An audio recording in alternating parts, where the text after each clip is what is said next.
and welcome back to somebody on the F1 Journal, and today we are looking at Kevin Magnussen and whether Haas were right to keep him on. This has come after, what was a really good first season back in F1 after that surprise call-up replacing Nikita Mazepin on the eve of the 2022 season. But yeah, this season against a much stronger teammate than Mick Schumacher, probably you'd have to say Nico Hülkenberg. He's found it really tough, especially in qualifying. That's led to questions whether Haas were right to retain Kevin Magnussen, especially considering they did it so early on. I would say in qualifying is probably where the big deficit's been for Magnussen. Obviously, in the race it's been quite close, but I think it's hard to tell just because of how bad Haas's tyre management has been. It's kind of made it hard to tell really whether he's doing a strong job in that area or not. But in qualifying, which is where you kind of need to make hay with that Haas car, he's just been so far off Hülkenberg. It's made it so tough for him. I think the thing that may have saved him, or at least meant he's retained so early on, is the lack of available talent pool. We know Haas and their reticence to take on young drivers, and obviously closely associated with Ferrari. Is there any really top stars future coming through? I would say there is. Ollie Behrman maybe, but I would still think this year of F2 has shown he needs another year in the junior series before maybe graduating into F1. But there's no like Charles Leclerc or anything coming through that Haas could have for a season.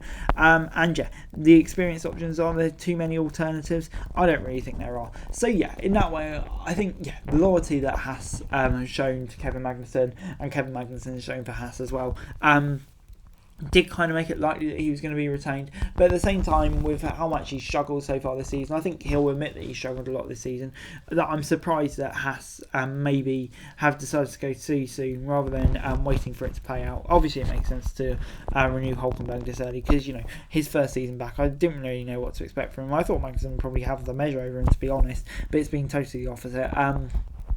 It definitely makes sense to sign him because he's been really impressive this season.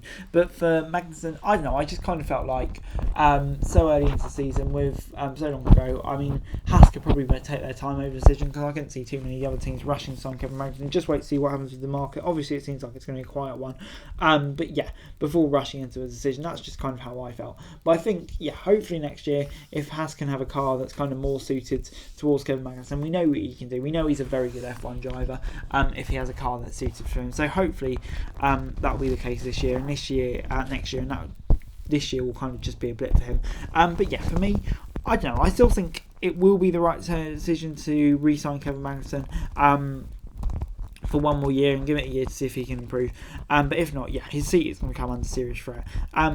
We know the speed he has, and I think this car just hasn't really suited him. But I think hopefully if Haas can get that sorted for next year, they will have a very strong midfield driver lineup, like Magnussen and Hülkenberg, both experienced hands in the midfield, and I think Haas will score points more often than not. So what I think maybe they have rushed into a decision. Magnussen definitely hasn't been his best this year. They probably have made the right decision in keeping K-Mag on, and we see what they can do. Take that Brazil pole, for instance. But anyway, guys, that's it for today. Thanks so much for watching. Like, subscribe, and what's going for daily F1 news and subscribe to the channel. It's going to be greatly appreciated. Thanks so much for watching. Peace out.